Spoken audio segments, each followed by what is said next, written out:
Okay, great.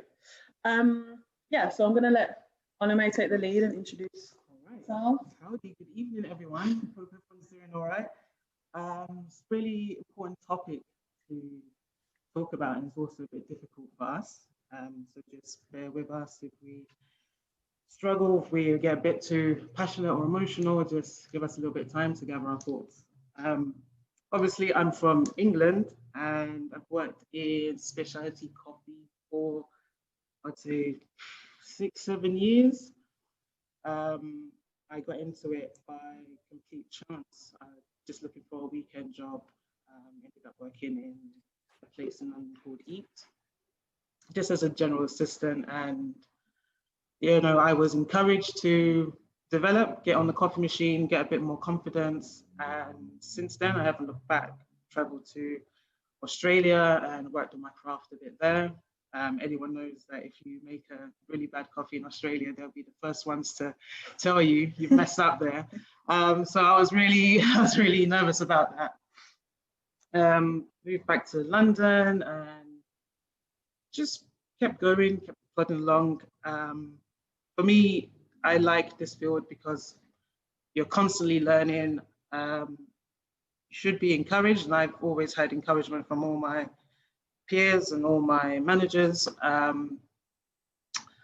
but it's these situations that are now far more important than actual latte art or rosetta in the coffee. It's talking about these really, really tough subjects, and it's super, super cool that we've got a lot of people like you guys are here to support us and listen to us, and hopefully we can try and eradicate this topic from constant conversation, and also in this industry and also in society. I've always had really, I think positive experiences working in coffee. I've always felt that my bosses were very, very encouraging. Even if I didn't believe in myself, I was always given the chance to jump on the coffee machine, learn, go to courses, and also train people who started at the shop as well. So a lot of trust was given to me. But this isn't actually the case for many people who are in this industry. And as we listen to Raquel, you would hear how our stories are completely opposites. I mean, I can't stress how much encouragement I received in my career. And, you know, it's completely different for some people, and it's kind of shocking. It's really heartbreaking to know that this happens, because I still can't fathom how bad it actually is. So with that, I mean, you want to talk a little bit about yours? Hey, thanks for sharing that, Onome. Yes, Onome just said that our experiences are very different. But me, myself, I'm also from the UK and I'm from Birmingham, and I've worked in hospitality since I was 17, so a really long time. And I had been working in coffee for a while, but the reason why I wanted to do this workshop was because me and Onome also previously worked on a workshop together, which was what this workshop was meant to be.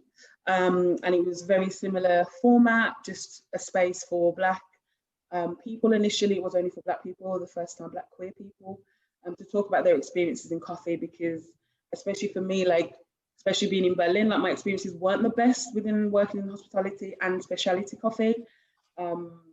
So I felt like when I started working at GladT, that creating this space was really important, even though I no longer work in the industry.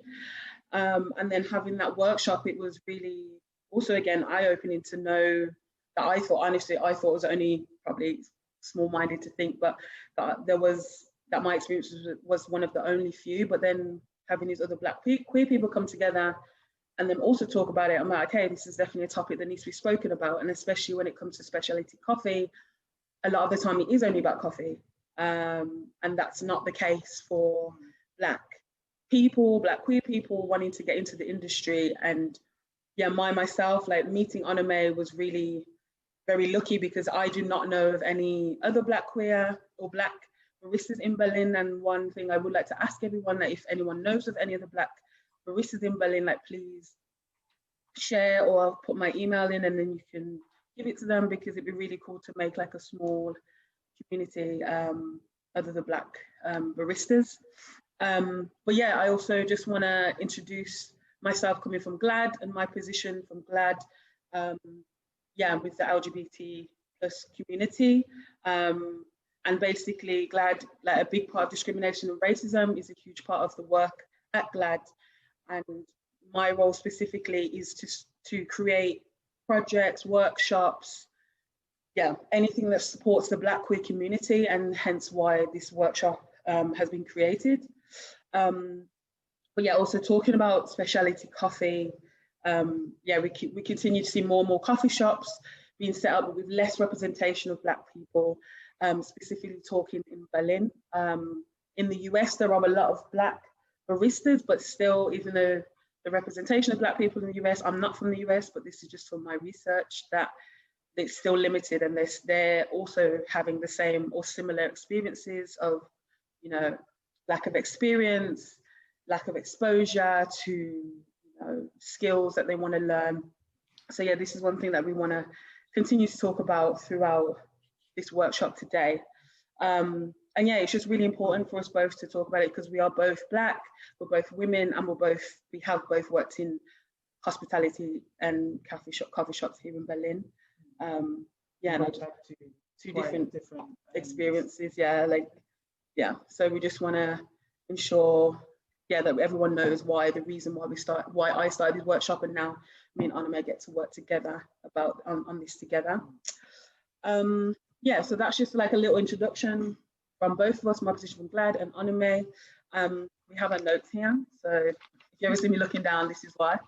I just want to give you a quick outline of how the topics that we're going to be discussing in this workshop. The first topic we'll be discussing is the anti-Blackness in specialty coffee. And then the second part will be challenging whiteness of specialty coffee. Then we'll have a short summary, and then we'll have an open discussion. Even though I did say the open discussions at the end, we are happy for people to ask questions. But one thing we do want to ensure that happens in this environment is that everyone understands that this is an error-friendly environment, and we're both new to creating these workshops or doing online workshops. And we just want everyone to understand that we can make mistakes, and please just kind of take your time with us. The other part is with the communication, whatever communication there is between participants and ourselves, that we keep the communication violent free. So just no aggressive questioning or, putting people down, just those kind of comments or questions. It's already a sensitive subject, so we know people might get a bit riled up, but this isn't the space for any silly comments, or just try and keep the emotional side separate and just put some knowledge down and start an open discussion so we can get everyone else's ideas. It's not just our opinions that matters, also what you guys have experienced and so on. And then if you do have any questions, you can just write it in the chat part, or if you want, you can raise your hand in the camera. But we just want to say that again, that this has been recorded. If anyone has any issues, please let us know, or turn your camera off and change your name if that feels, do whichever you feel more comfortable with. So I'm gonna dive into it.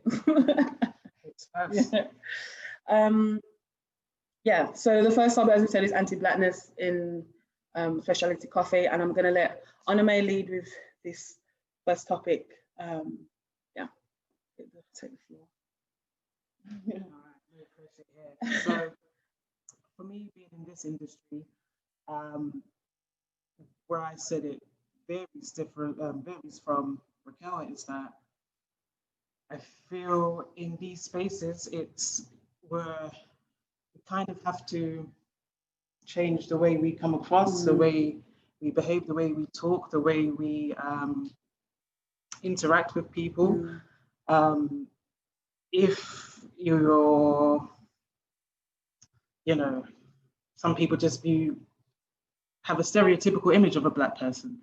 So if you are naturally this way, you're not gonna be encouraged, or people won't approach you in the shop, or people won't think that you have the knowledge of what beans to recommend, you know, or what brewing method is good, or what recipe you use. They will always go to a white colleague or something like that.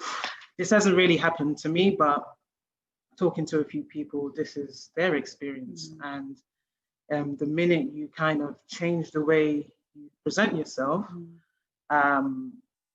they feel a bit more relaxed, and they take things a bit more easy with you. And I think it's a bit difficult being a Black woman or Black person in a coffee shop. That's also the interior as well. It's really white, pristine and neat, and as a Black person you kind of stand out, and it kind of, it's not really comfortable to be in these situations. Sorry, I'm a bit nervous. And I think it's up for us who work in this field to start creating these workshops or having more of these discussions to kind of get Black people feeling more welcome, more accepted, more valued also in this community, and not just being baristas, but also being leaders to start roasting, to have coffee shops, to teach. These are all things that we should be striving for, but we're not. We're just stuck at the first stop all the time. It's, you know, sometimes I had this one experience when I first moved to Berlin. I applied for a barista role, and I got to the interview, and we introduced ourselves, had a small talk, and after a while he assumed I was there to do a kitchen, like a kitchen porter position, and I said no. I sent you my CV, I sent you all my skills and attributes and so on, and then he eventually persuaded to give me a trial shift, but in that trial shift I wasn't allowed to go to the coffee machine. I couldn't touch it. I couldn't even do a shot. I couldn't steam. I was just in the kitchen and I was running coffees. That was it. And I'm like, dude. Yeah. Is it? It's also like the assumption of that in these positions, especially as in coffee shops specifically. Like my example is pretty much the same, where the ability or the offer to learn skills was not there, and that we were just more pushed into the service roles, or my experience specifically was more pushed into service, and that again, like what I said, that kids, fish cleaner, you know, all these things, not just looking at someone's CV and saying, you can see they've got the experience, but that alone, you're there, they still are not giving you the opportunity, even if you have the skills. Yeah. You know? And it still happens. There's people who work in coffee shops that are just constantly doing the same things, and people who show no interest in coffee are being pushed, more so than people who actually have a massive desire, a massive craving to learn, to discover more about coffee. Not just making coffee, but all the other things, the brewing methods, learning, education, training. None of these things are available, you know? Yeah, or just having access to them as well. But yeah, like what comes with that is obviously in these spaces where we do predominantly see a specific, obviously we're talking about in Berlin, where a lot of these spaces are predominantly white, with regards to the interior, the decoration, and then you look to the people behind the bar, and then it also, we're going to kind of move the conversation a little bit to the gentrification of specialty coffee and how this affects Black and brown people, especially, like, let's take an example as Neukölln. There's lots of specialty coffee shops here in Berlin, but again, the people that are in there are not Black or brown, because it's also then the aesthetic. You go in there with your black skin and then you stand out, and it just doesn't feel necessarily super welcoming.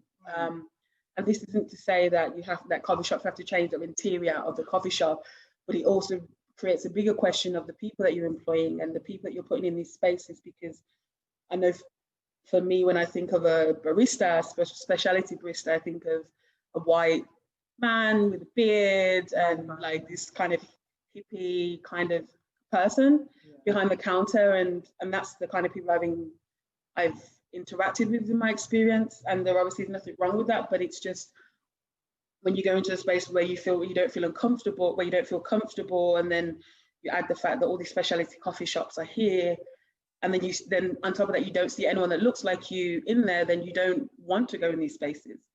And again, like I said, like in Berlin, like Onome is the only Black barista that I know, and it just begs the bigger question of all these coffee shops, and I get that they try to source all the beans like in the best possible way, but okay, it's great you're doing this in like the countries that it's been from, like the African countries, but then what are these coffee shops doing within the local community?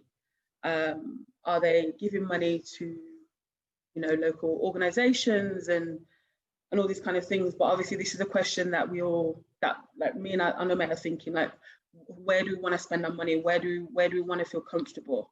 And all these things. And I think this is also a question for everyone here as well, just to think, because like where are the spaces that we're going into and how we fit in there and how you fit in there. But I guess for a lot of people that are non-Black or POC, like it's not something that you have to think about. And this is why this workshop is so important to have, because it brings up a lot of questions for me and Onome, and then for other Black or PSO people that are here watching. Going back to education, where I grew up in Peckham was like a really working class Black / Sorry guys to interrupt. There was an issue with your mic at the beginning. We didn't hear what you said when you started speaking, Onome. Oh, sorry. Oh, Can you hear me now? Yes, better now. Okay, sorry. I think you have to speak a bit louder. So I think I just have to shout. All right. No, I grew up in Peckham, and it's really working class, really Black, and Sorry. And now it's almost like Prince Lauberg. Yeah. It's so gentrified, and everything that made it Peckham, with the people, the history, the banding together, the multicultural, the diversity, everything is completely gone. And then when I walk into a coffee shop there's not even anyone from Peckham working there. And then on top of that, there's no one Black or brown, and so it's still, you just feel like you're in a place that's special and sacred to you, but you don't have any representation anywhere. And that's difficult, because you do question, can you stay in this industry if it's just, kind of whitewash? Yeah. Because then I think that also then leads on to our next point of, obviously this year has been a tough year for everybody, and unexpected. And then with that becomes this whole Black Lives Matter movement, which is, we're just going to touch on briefly because it's a way bigger topic than we can go into right now. But it's also, we want to just touch on it because it's almost seemed as this movement has now been a way for a lot of these companies and a lot of these organizations or companies, let's say that, to kind of cash in on the harm and trauma against Black bodies. And when I say that, I mean a lot of people as well have like just posted like a black square in solidarity. And I see the idea and I know, but it's also, for a lot of organizations, they've done this to act like they're part of the movement, but then what are they actually doing after they've done this? And this is also a question that needs to be put to all these organizations, because if that is like that's one aspect of it, but then it's also the other side of this. There's really a big divide between the, supporting the Black farmers in, for example, Ethiopia, but then what are you doing also to support the people in your local community? Yeah, or your staff. Yeah, and your staff, and then what are you doing to train your staff? And this isn't directed at anyone specific, but what are these businesses doing to train their staff to, exactly, around these kind of topics, and how not to just be a kind of, what's the word, like just do it just for the sake of it, to feel like you're actually doing so when you're actually probably, when a lot of these organizations or businesses are actually causing a lot more harm. But yeah, as we said, like, we didn't want to go into too much depth about this, but it's definitely something that we, obviously our lives, us being here, are political, and us having this workshop is way bigger than just, as we said, about coffee. It's about the fact that we feel lack of representation in Berlin, and then even on a European scale, but compared to the US, there is a lot more, but it's still, even with the bigger demographic, there's still lack of representation. Yeah. Yeah, exactly. But yeah, and then like this is like one part of it, but then the other like side is the things that Black and brown people, or Black people specifically, have to do to kind of fit in to this in this environment. Yeah. And one thing, if you don't know, there's a phrase called code switching, which is something that a lot of Black people do every day of their lives to, you know, fit in, assimilate, to, you know, and adjust their appearance, their behaviors, their language, you know, to fit in a social context of the dominant culture. And then when we're talking of the dominant culture in specialty coffee, it's white people.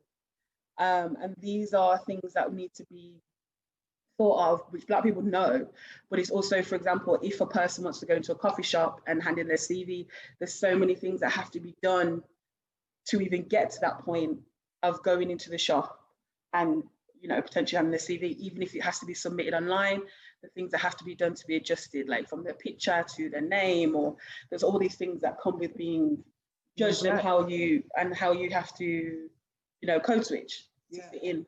And that's also really important. Because I find that, well, when I started to hand in my CVs places, I would always go with my middle name, Natalie, instead of Onome, just so it's not too, you know, it's not too black. Yeah. It's like, and that's the honest fact. Yeah, you have to do that. And you kind of think, well, if I don't come across like this, maybe they might give me a bit of a chance, like Abo, they don't know where that name is from, they're not expecting a Black person. So I might get called in for an interview or someone, and once you're there, you just hope that your CV does the speaking itself, but you know that's not always the case. Not always the case, yeah. So there's so many things that we do have to tweak and adjust and always be mindful of before we go into a coffee shop, and even once we're there, these things are probably amplified. You know.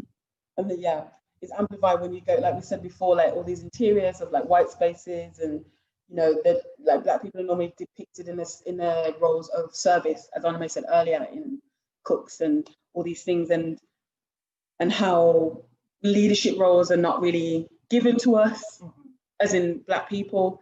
And that's definitely something that a lot of businesses need to think about, because, you know, to really increase the representation, the training needs to be there, and the leadership roles need to be offered to everyone on an actual level of, you know, if you have the experience or if you have the drive to want to learn, like it should be equal, but we know that's not the case. But we're just kind of raising thoughts for people to think about when they go, I don't know, if they go to a coffee shop, if they're working somewhere, like what are you doing as an employee or as an owner, like how to kind of break down the thought processes when someone applies for a job. Are you looking for the experience, or looking for someone just to fit in? And, you know, also going to tokenism. Like, do you just take this one person just for the sake of it? Which is quite problematic within itself. Because I myself and Onome have also been in spaces where we're the only Black people in the whole business, and for me, I never thought about it. I never thought about it. Did you? No, I don't, because I know I'm just there to do a job, and I like what I do. I try not to think so much about the other side. It's just preparing for this workshop, or raise a lot of things for me, with the way I'm probably perceived as a Black person. Going back to stereotypes, I don't think I fit the general stereotypical Black person. I think the way I talk, the way I dress, the music I listen to, and how I come across, it's safe for some white people, you know. And I don't, but I could say, oh, did I only get this far because I fit in? Yeah. You know, if I was a bit louder or I wore different clothes, you know, how would I be perceived? Yeah. And these are things that I never thought of up until last week. Yeah. You know, so it's such a deep subject that even if my experience is really positive, then somewhere inside there's probably a tiny bit of negativity that I've experienced. You know, it's also because you don't think about it. I don't. I don't. These topics are very like. It's hard. Yeah, they're very tough topics to talk about because, you know, like this is our lives, but then this is also the case for many other Black people that have to, you know, navigate through life. And especially obviously when we're talking about coffee, like a lot of people can see coffee as just a commodity, and obviously it is, but it's obviously not when there's two people here who have worked in the industry. And you know, my experience might not have been the best, but Onome's will, but we still essentially come to very similar ideas about or experiences. Definitely. Even though they're very different as well. Yeah, it's doing it now. Have we got everyone back? Everyone's. I hope everyone. Oh yeah, is everybody back or? Yeah, everyone else is back. 11 participants, so yeah, should be okay. Okay, sure. So before we were rudely interrupted by internet, we basically wanted to just take a little break, just because it's a lot of information that we thought, but we also wanted to ask if anyone has any questions or anything they want to say, just because we want to keep this a open conversation. As much as we're talking from our experiences, we also want to hear from other people. Other people, and obviously, like especially like Black and PLC people, if they feel comfortable. But everyone else is obviously more than welcome to jump in. Feel free to ask a question or anything. So the question that we had that we wanted to ask you was basically, have you had any struggles finding work within the hospitality industry in Berlin, in specialty cafes in Berlin? And if so, we want you to share your experiences with us, because we just, like as we said, we just want everyone to talk if they want to and stuff. Is there anything else you want to add? No. That's it. So the break kind of feels a bit weird now because. No, I just want to hear what how it is for everyone else, and so just some sharing, So we got plenty more to say. We'll give you guys a chance. But if also you don't have to put your camera on, you can just write a message if you prefer, otherwise we can take like a 5-minute break. Does anyone want to say something? Oh, hey Lynn. Hey. Actually, she's Lynn and I'm Udi. Oh, hey. Hello. Oh, hey. Yes. So I wanted to just quickly talk about my experience. And though when I first arrived in Berlin, I didn't struggle to find a job at all, actually. But what I struggled with was getting a fair pay in comparison to my coworkers. And it's still happening now, actually. But that seems to be a constant problem that I'm facing, whether it be, actually my whole time in Berlin. Wow. Even transitioning within the company to different positions and knowing what my coworkers and what that position was remunerated. I was constantly having to struggle or I guess fight for the pay that was given to other people, even if I was already doing the job and so forth. Yeah, I feel like that's a common case for a lot of people, especially here in Berlin. It's not the first time I've heard this happened before, because Yeah, well, this is the first time Really? for me, yeah, because in the jobs I worked in London, everyone got the same pay. If you were in the kitchen, if you were on the bar, if you were a runner, we were all the same. And this is because we were all expected to do the other role as well. When you go into a coffee shop, you're never just a barista. You have to do other things. So a way of encourage everyone and to have a bit of equality so everyone gets the same money.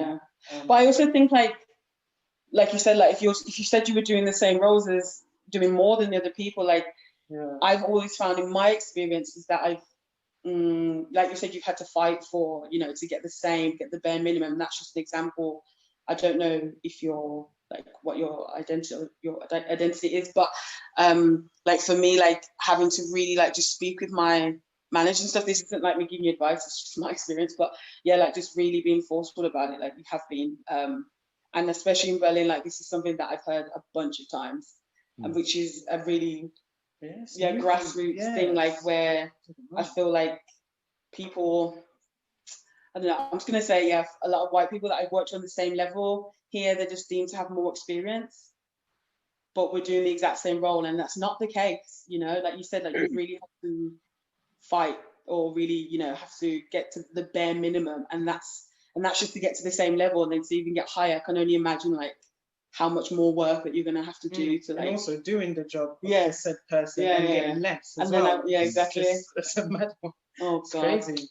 But yeah, like thank you for sharing that with us, because I know that like that must be tough for you to have to deal with, but fingers crossed that you get what you deserve and more, because that's the bare minimum that you deserve. Yeah. But yeah, thank you for sharing that with us. Yeah, man. Thanks. That's an eye opener. I've never. That's the one thing actually I haven't questioned. I just assumed that everyone would just get. But I've also heard in Berlin that from friends that work in more in the corporate world, not so much in hospitality, but that a lot of employers don't like their employees to discuss their wage between their employers. So I think that's why a lot of people don't, fight for what they deserve, because they think that everyone's getting paid the same when it's obviously not. But keep fighting. That's what you need to do.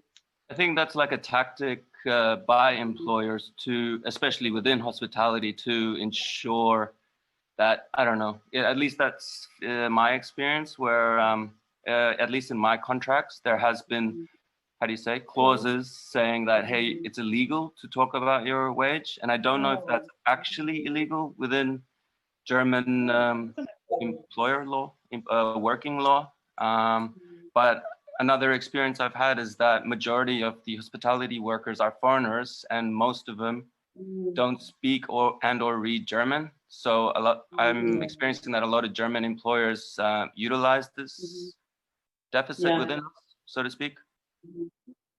Yeah, that happens. Like I had like a very similar experience to what you're saying, working in hospitality, and my value was like my worth was valued by deep left because of my German. And like okay, my German's a lot better now, but back then it's still like, if you have the experience, you can learn German, but experience is something, that comes over time. So when you see baristas, black or POC, and they're doing the same thing, but they're still getting deemed less, it's like, what more can you do? That you have everything that you need, but German is something that you can learn, but this is something invaluable, the experience and all the time that the passion, exactly, knowledge, but yeah, thank you for sharing that with us, because also with the whole law thing, like I didn't know if that's illegal or something, like to discuss that within. Actually, I'll be telling everyone my salary. I'm like, this is what I'm getting paid. Everyone should know. But yeah, does anyone have anything they would like to share? Yeah. For questions, raise your hand. Awkward moment. I was just wondering, bouncing back on what Udi said, would it be possible to check out with the union in specialty coffee about the legality of this kind of clause in your contract? Yeah, I think I'm definitely going to. Are you saying that to Lynn? Or up to everyone, I don't know. To everyone. Yeah, I don't know if it's it was after this. Or Say that does again, sorry. anyone already know? Sorry? Or does anyone already know? Yeah. I don't know personally. Yeah, but for sure that can be like a resource that like I can research, or we both can research, and then share what we find with any participant that needs it or would like to know. I guess especially here in Berlin, like if you move here and you don't speak German, it's always good to know, to have as much information as possible regarding these topics, because this is something that I didn't really know about. I didn't know if there's like a legal aspect to it or not, but I didn't know. I know it's common not to talk about the wage, but I didn't know. Yeah. Like it's written into contracts that you can't do them. It doesn't surprise me though, to be honest. It doesn't surprise me. But yeah, I think. Sorry, there is an Instagram account that has resources about work like this, especially for questions like that I've been referring to since COVID because of not understanding the government organization about Kurzarbeit and all that jazz. They're called Leftover Coffee Rights. They're usually really happy to answer questions on anything like that, and can link people to unions and stuff if anyone needs a resource. Yeah. Okay, great. Yeah, all the resources that we talk about in this workshop, I'm going to compile a document, and then I can just share it with anyone that would like to know anything, or like to know anything that we've spoken about today. Would anyone else like to say anything? Otherwise, we'll take a quick break. Any hands? No. Okay. Okay, then we'll come back. Should we say 7 or 5 back? We'll 5. Yeah, we'll come back at like 5 minutes. Yeah. So just grab a coffee or whatever you need. Coffee. Grab a coffee and then we'll be back. Okay. See you soon. Hello, everyone. We're back. We're back in the game. Thanks for joining. I hope. Yeah, and again, we just want to keep saying, if anyone has anything they want to say, just raise your hand, and the floor will be yours. So as we said earlier, the first part was about anti-blackness and all our experiences, and I also just want to remind everyone that all the things that we're talking about is from our experience, and we're not experts in this field, but we also are, because we're a product of the experiences that we're talking about. So we just want to remind that to everyone. It's also a two-way thing that it's really important for us to hear your experiences too, because we're just two people, and it's way bigger than us. It's really that big.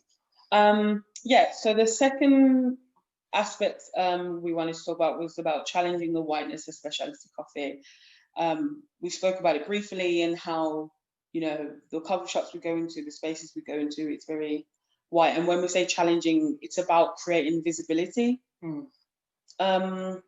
for more people like Onome and us, or other Black people, because I think from like one of the films that I watched that you may or may not know, it's called Black Gold. It's filmed in like 2006 about the coffee industry. And we'll also be able to share that with you as well if you'd like to watch it. It's a documentary. And just seeing the divide between the farmers and the Western world consumption, and how it's so, like, they're not actually linked together. This was based in 2016, this documentary was. But one thing that was just very apparent for me was how, what these farmers have is very important, and it's a huge commodity, and it's very valuable on the market, and all these big corporations want it, but they're just not valued like at all. And the only visibility you do see is them on the face of a coffee or the name of the location. And I think a lot of coffee shops, specialty coffee shops here, are doing a lot, writing a lot of information about where the coffee is from and about the farmers, and giving them a fair price. But there's still a huge divide, because the people that are selling it don't look like the people that are producing it. In my experience. And we just like want to talk about like the visibility. And when doing research about this workshop, I was doing like simple Google checks, Google searches about trying to find black baristas, because obviously it's a queer black workshop, but trying to find like black baristas, searching black baristas or black in coffee or black specialty leaders or something. And one thing that always came up was that they had the same negative, they would spoke about a lot the same negative experiences.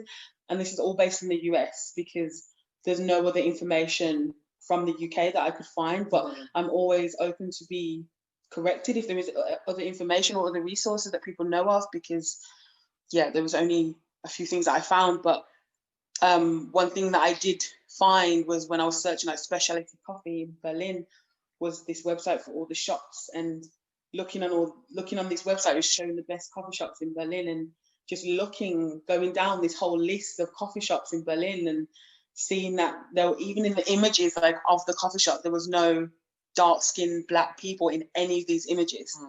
So that already from the offset doesn't make me want to go into this space, you know. Definitely. And just continues to put that thought into my head that only this is not something necessarily attainable for me, even though I have worked in the hospitality specialty coffee industry. To go and work in another one that didn't have the service aspect of it doesn't seem attainable to me. Yeah, it doesn't seem like there's a place for where they would put your skills, you know, because there's no need just from the exactly from the outset. It's just not very welcoming. But that doesn't say that it wouldn't happen. But just, you know, from an online research aspect, that already didn't leave like a good example for me. But we just also wanted to talk about even though we're talking about the negative sides, there are a lot of positive sides to coffee and being black in the industry. And I just wanted to drop a few names just for if you want to research some other black baristas or that you didn't know. And one of the probably most popular ones is Michelle Johnson, who goes by the chocolate barista on Instagram. You may or may not know her. She's very like informative and very much, you know, knows what she's talking about, and she's obviously black, so she's very vocal with her support of black people in the coffee industry. Another person is Anthony Ragler. He's also a specialty coffee expert. Donna Stubblefield and Chris McAlwee. I can't pronounce it, but yeah, I'll share you all the names with you so you can research them, because they're just a few, and that's only 4 that I could actually find that had a lot of information about them, blog posts, and you know, that I had a lot of blogs and documents written about them, and that's only 4 people. Yeah, but the experiences when you read the blogs are pretty much the same. These great comments about how do you like your coffee, like my women. That's great. But yeah, so it's not, and this goes to show, like, even though they're at the top of their field, still facing the discrimination, the negativity, it's still there, and they're like experts in their field. So and obviously this is based in the US, which is a completely different demographic, because we're not American, so we can't. I don't want to speak to them, but like we said, like the research that we found, it's a very similar experience. Definitely. But coming back to the topic of diversity, challenging whiteness, like one of the most important things is diversifying your team, and I feel like that's a real like buzzword at the moment, to diversify your team. And I feel well, I think it's good to diversify your team, and also if you're in it, you can link this back to gentrification. If you are in a place like Neukölln, then you would expect people from Neukölln, from the area, to be represented, you know, to be involved in that coffee shop, or just some kind of link or some kind of opportunity to, like, an outreach scheme or something. And that's not happening. It's the same in Peckham. You know, you have a coffee shop on each corner, and there's no one in there. I got a weekend job cleaning dishes. It doesn't take time to get someone in on the weekend from the area and offer a little bit of mentoring, you know. And it's just not happening at the grassroots where it can happen. It's not encouraged. So this is why, one of the main reasons why we are doing this podcast. It's getting this spoken about, and trying to get more people involved and make it fun for everyone. It doesn't have to be, oh, you're black, I come here and do this. No, it's okay, you want to do this, all right, then how can I help create you? Space. And how can we create space where you can also have these conversations? I mean, it's difficult enough talking about racism to anybody, you know. So safe spaces and opportunities to learn, to grow, encouragement. This is what has to happen. Yeah.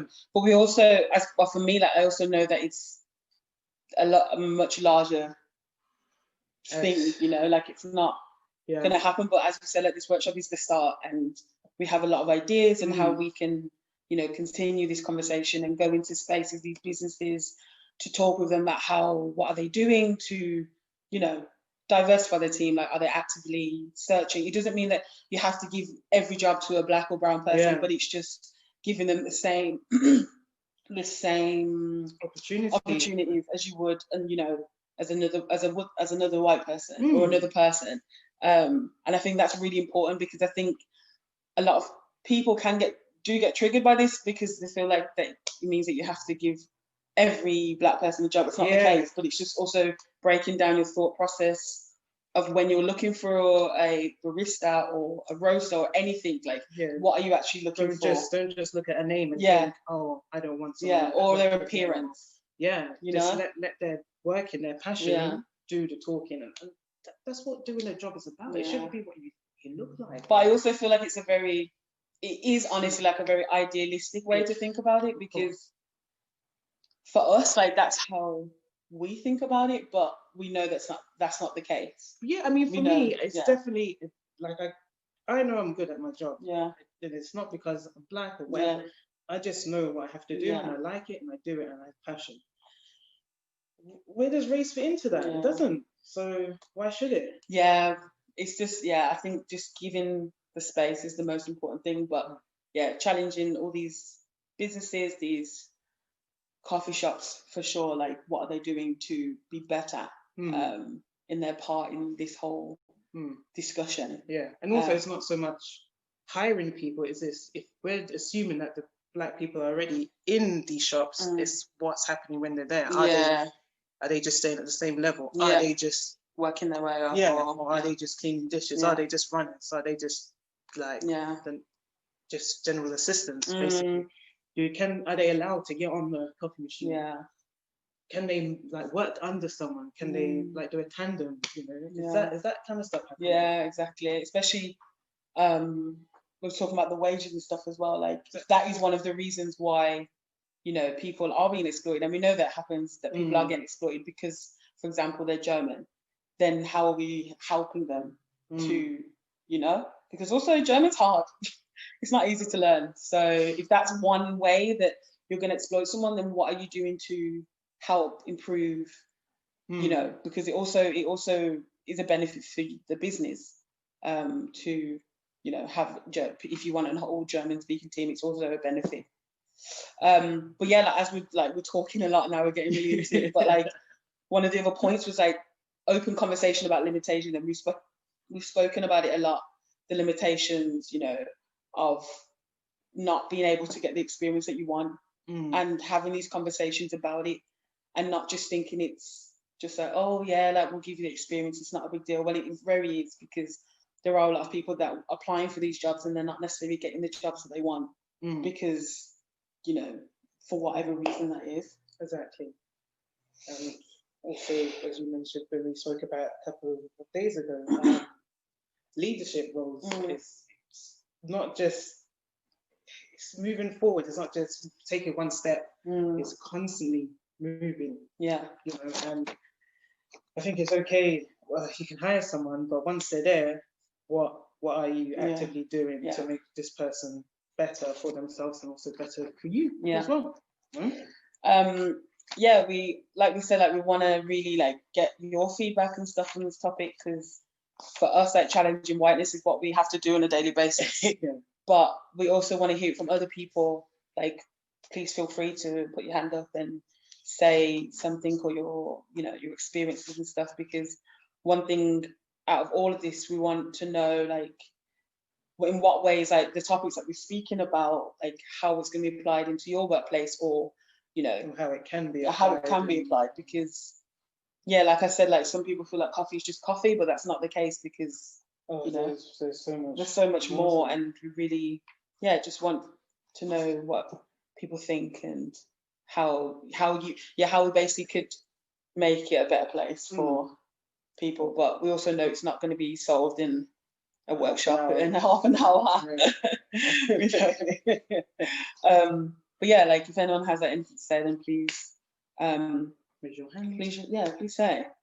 But yeah, I think we could like do this somewhere, or we're just like just thought someone might want to say something. Yeah, I don't know, it's a bit shy, but okay. I would like to say something. Yes. Yeah. Hey, is it Pia? Oh, no. There's Wana. Oh, hey, Wana. Hey, Raquel. Thanks. So I just wanted to ask if you've been in a leadership position, how was it for you in that role? Was it more difficult than it would have been for a white person in the leadership role if you've led a team before? I did lead a team in London. I don't think it was any different, no. I think it was a small team. There was maybe a group of 5 or 6 of us all together. And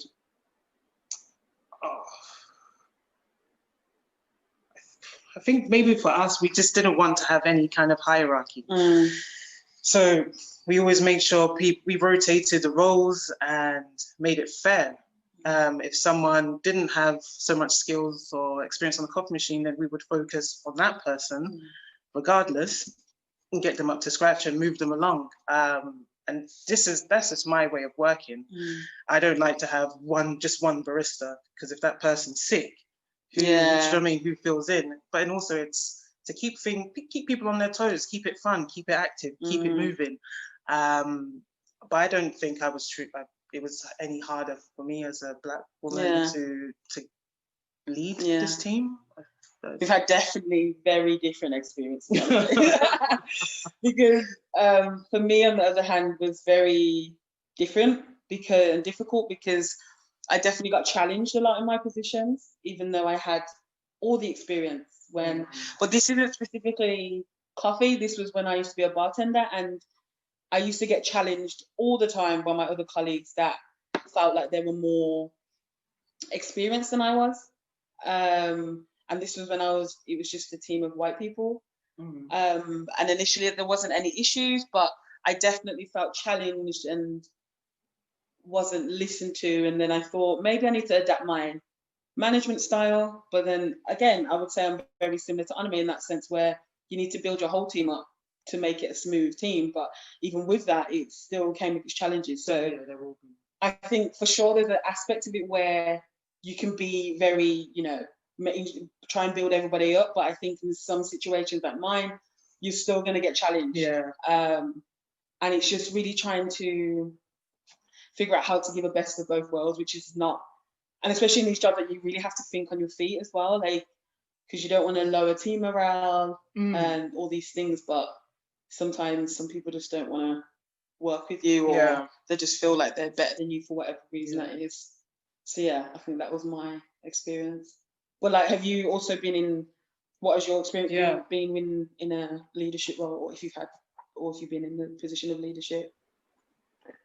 A couple of years ago, I worked for a startup company, and from that startup company spawned a ghost restaurant. So I started off as a cyclist delivering food, and then I got promoted up to a team leader. And it wasn't hard getting the job, and getting promoted wasn't hard because the managers, they believed in me. The problem started when I got the leadership role. And then I noticed that compared to other team leaders, I got the most complaints about me, which were probably valid, but in the eyes of the managers, I was the better performer than the other team leaders, but I was getting the most complaints about me behind my back. I didn't get to hear everything that they were saying, but that's what I was told by the managers. And so, yeah, I was also quite challenged. The further up you get, the more challenge you get. So, yeah. Yeah, that's not. Yeah, it's always a tough position to be, because it's also if the complaints were from other colleagues. Were the complaints from other colleagues? From the colleagues, exactly. Yeah. Yeah. So that's also the other thing. Like, that's very. Yeah, we have very similar experiences, but I guess I don't know. Like, if you're doing your job well, like I feel like some people might be threatened by that. It seems like, because especially when you were getting good feedback from the managers, and they were obviously threatened by your position. And sometimes that's another point, like just being yourself is already an issue when some people can't cope with the fact that you're doing your best that you're doing and you're being praised for it, and some people just can't handle that. And I think that's definitely like a huge part of this. It's crazy. But I hope, do you still work at this place? I hope you don't. No. Basically, they didn't want to. The issue was they didn't want to renew my contract the fourth time. So I left the job. I was unemployed since, but that really didn't bother me. I was actually happy to leave the place and just spend time unemployed, just developing myself. And and now I've earned a place at university for my master's. So I think the break was needed. And nice. That's fantastic. Sometimes it just works out for the best. Being in these not so great in situations, and then look what happens now. It's all character building. Exactly. It's character building. Definitely. Yeah. Thanks for sharing that with us, Juana. Thanks, Juana. Thank you too. I think that's Does anyone else have anything they want to say? Because we really want to engage with you all. Yeah. Hey. Okay. My hand. I just wanted to give you feedback that I think all the topics you've raised so far are so important, and I've been working in the coffee industry for about 8 years, and I haven't thought about a lot of things that you just raised for a very long time, and now I definitely see that there's the big whiteness in the specialty coffee industry. And I think this workshop is so important, and for me already I'm reflecting so many things in my behavior as an employee, but I think it would also be great to address more people who run coffee shops, specialty coffee shops, and also roasteries, and get them on board. I'm not aware of all the work you have done previously or what your future plans are, but I think that would be super important, and also realizable. I don't know, you can realize there's that's need for that. And and I just want to encourage you, because I'm just super interested, and I was also very excited, a bit nervous coming here. And my question was also what idea you would have to introduce more visibility of the farmers into the coffee shops. In what way would you like to see that happen? Or other people in the group, anybody would have an idea for that. What was the question again? How would you like to see more visibility of farmers in the... I think for me that it would just be, I don't know, it seems really simple, but just online visibility. That's really one thing that's really important for me, especially as someone who's online a lot. And, especially when we're in a world where you're on your phone every 2 minutes, every of the day, you're on your phone all the time. And just it'll be good to have more visibility of the farmers, especially the Black farmers in the African countries, because you don't really see them, you don't really see them. So I think just simply having pictures and having online posts, or just something about them more regularly, not just every 6 months, that they'll you see these people go into these farms and getting the beans or talking with the farmers for a photo op. It's regularly updating how you're working with these farms and showing that online. I think that's definitely one way that can increase visibility, because I think for me it's still, I think of specialty coffee and I only think of this type of person. Yeah, I think kind of going off on what you said, it's more information of the farmers, but not just the farmers, but what else, all the things that happen before the coffee is in Europe. You know, the picking, the processing, the collecting, the bagging, the moving, all this work that goes on before we've even tasted it. I mean, we get a package and we're so excited and we're like, oh wow, it's great, I can get a nice espresso for this, but we don't think about how it's been cultivated and the dedication and the work, and these are family businesses that they need us to thrive, and it would be nice if we had a bit more connection with the farmers and more information. Because I also think with that, the other part of it is that the only people that have access to this information are the people that work in the coffee shops and the roasters. And so exactly. So the information is only within this small group of people. So then it also then creates a bigger question of, if all these people have all this information, they also need to share it, and that also needs to be created online. Now I feel like there probably is a lot of information online, but it's just making it accessible to people, because you know, a lot of people might want to get into coffee, but they don't know where to start. Like searching specialty coffee, you already get like a bunch of information, but you know, just having more connection basically with the information that's been put online. I think that, pictures and just learning more about it. Like learning more about farmers and the regions. But in a more accessible way. I think that's also another important thing, because unless you're really into coffee, it can just seem a lot of information. Then you're like, I don't understand anything that's going on. And I used to work in a specialty coffee shop, but I'm still like baffled sometimes when I read some information.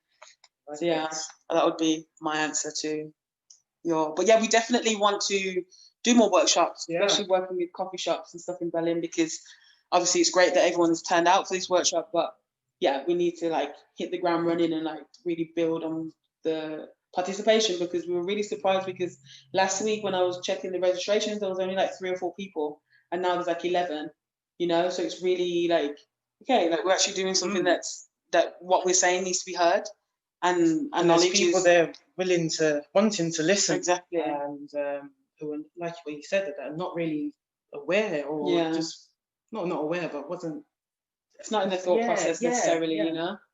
You know, we don't really know how deep this subject goes. It's almost like a Pandora's box. It's coming out all the time, and there's still things that I'm surprised about. That I never focused on. Like, I didn't talk about money, the wages, and that. Now that's also a big thing. It's like, is it fair? It's probably not. And it just keeps lots of questions always keep coming out, which is great. Thank you for sharing, asking, and let us know your thoughts and everything. Does anyone else have anything they'd like to say? Hello. I wanted to bounce back on what Pia said. I agree with what you guys said, Onome and Raquel, that there is not enough visibility about all the work behind the roaster, basically. Usually on the coffee bags, we see a lot of flavor notes and descriptive of the coffee itself, but that's really more, that concerned really more the coffee after it's been handled by the roasters. I've seen, and I've started to see more and more in specialty coffee, little stories, background about the farm and things on the boxes and things, but I don't know if it's a good idea or really how it could be integrated, but I feel like a lot of the training that's given to baristas, if I go to like this end of the chain, is mostly about how to recognize flavor notes and stuff, but there is never really any information transferred down about the story of the coffees. And I feel like as a customer, now that I'm not a barista anymore, when I go to a cafe and want to try something new, I would also really love if the barista would know that, but I don't expect them to, because I wasn't trained that way either. And like, I feel like this would be something that could help a lot, this lack of visibility to train baristas to have like, even if it doesn't have to be like a half an hour story, because I don't think no one has time in a rush to like describe like, this is going to be fruity and caramelly, but also prepare yourself. But I don't know, at least little anecdotes or something, like just more awareness of like who's working behind this before it reaches Berlin or wherever we are. 100%. That's exactly, I agree 100% that this needs to happen, because I saw, like, I researched some coffee shops in Berlin, and then I saw like the information about them, but for me, like, having a picture there would be also another great way to create a connection between what you're using, what you're eating, or what you're drinking. And this obviously, for me, this also creates a bigger question of like every aspect of your life. Like, if we're talking about coffee, like, we can talk about everything, like food, drinks, like and it just makes people, I hope it would make people think more about where they're spending their money and what connections they have with all the products. But I know it's not easy, because I don't know, because when you look at, if you go into a supermarket and you pick up a piece of lamb or something, it's always, oh, this is a great British lamb, and it's been reared by so and so, this farmer, and this family been doing this for years, and you don't get all the information on the coffee. Yeah, that's true. Unless you actually search it, like I did. I agree. I was gonna say, like, I agree with Onome that there's actually a lot of that kind of stories when it's about small local producers, but it feels, I mean, I'm white, so it feels like I'm part of this problem, definitely, but it feels like it's only when it comes to coffee and probably other products that are originally handled by Black people or people of colors, that suddenly we have no backstory on like created. But when it's a little German farmer that's growing sprouts and selling them on the market, no problem. We'll know everything about how they grew it, and there'll be like live interviews online and stuff. But like no one, even importers who go to origin countries, I've seen very little interviews with farmers online, whether it's because there is no, whether it's maybe very ignorant of me, but I don't know if a lot of farmers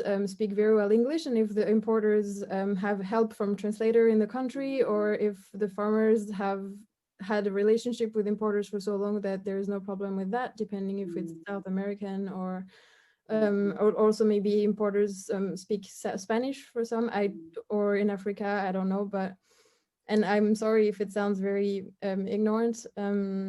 I'm still learning a lot on the subject, but it feels like regardless of where the issue is, there isn't enough effort made to make these interviews or to make these connections between whoever drinks the cup of coffee at the bar, like wherever in Europe or in the US or at the end of the chain, and who grew the plant and like took care of it, or was working at the washing station, or whatever process the coffee is. Whereas again, like as Onome said, when we're talking about a lamb steak or whatever, suddenly like we have pictures of the actual lamb and the farmer who like and it's very true. It's so true. Like, yeah, I guess what I said doesn't make sense, but what you said makes sense. I'm like, okay, I'm wrong. Yeah, but yeah, I think it's really important, like, to really like talk to the producers, or not, is that what they call it? Not the farmers, the people that get the beans, that sell the beans, the roasters. Yeah, the roasters. Like, what are the other buyers? Like, what are you actually doing, like, to, build the bridge between, farmer to coffee cup. Exactly, and then put in more visibility in the coffee industry.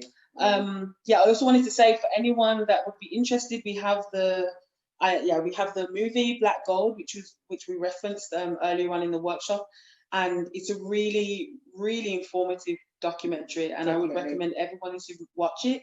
So if anybody would like it, I can't type it because I'm on my phone, but I can send everyone my email, or I can share it with people in the emails if they would like to watch it, because it's a really great workshop documentary. And even though it was only filmed in like 2006, but it just shows that, like, if anything, everything's got worse now.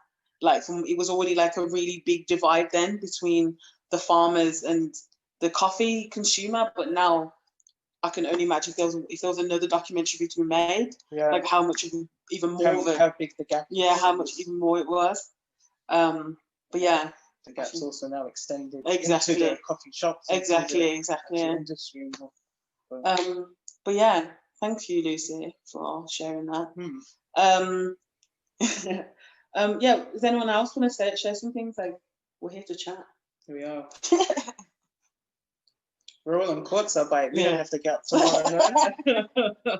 Hopefully. Yeah. So, I don't think. No. Yeah. Okie But yeah, I would just like to say thank you, Onome, for you first of all, but also for everyone else for participating and just listening to us talk about our experiences. And yeah, like I just wanted to say, like, there's a lot of work to be done in the specialty coffee industry, you know, to create safer spaces for Black and brown people, you know, to discuss these types of issues and situations, because, you know, it's really important. We need to create change, but also to remind you that, like, Black people, like, we're resilient, you know, and, you know, we're valued and we're knowledgeable and we have a lot to offer, and this deserves to be shared and be seen. Definitely. And, you know, because there's lots of things that we're good at and we can do, but just try to think about, use what we've said today and try to apply that to your workspaces, or just think about things, because then hopefully we've give you something else to think about. I think the most important thing is that we're planting seeds in everyone's heads, and let's hope these things grow and we start seeing some changes. We start seeing something blooming. Yeah, that's a coffee reference. That was well chosen. But yeah. But yeah, like I'm really like happy to do this, and hopefully we're going to do lots more workshops. Definitely. Yeah, like I said, if anyone would like any of the resources that we've spoken about today, or would like the video, like, please just email us, myself at Raquel at GladT. And then I can share with you all the resources that I have. But yeah. I think just moving forward, I think I'm really happy with the turnout and the feedback and just the acknowledgement, just being heard as well, being listened to. Doesn't have to change tomorrow, but I think the fact that we are starting to have these conversations and we are being listened to, and there seems to be people that want to help move this forward. I'm really, really chuffed. Yeah. But yeah, I think we'll end it there. I just want to say thank you again for watching, and hopefully we'll see you again soon. Thank you for this workshop, girls. It was really, really enlightening, I think, in many levels. I don't know if I think for everyone, but for me at least, if I speak for myself. So thank you really a lot for this workshop and allowing us to participate and listening to your experiences. Oh, thank you. Yeah. Thank you. Thank you to everyone. Thank you. Great. Well, we wish everyone a great evening. And we'll hopefully see each other again soon. Schon Feierabend. Bye. No. Bye. Oh, wait. You're saying bye? Oh, no, but they say, I thought they were talking. Okay, bye. Sorry, bye.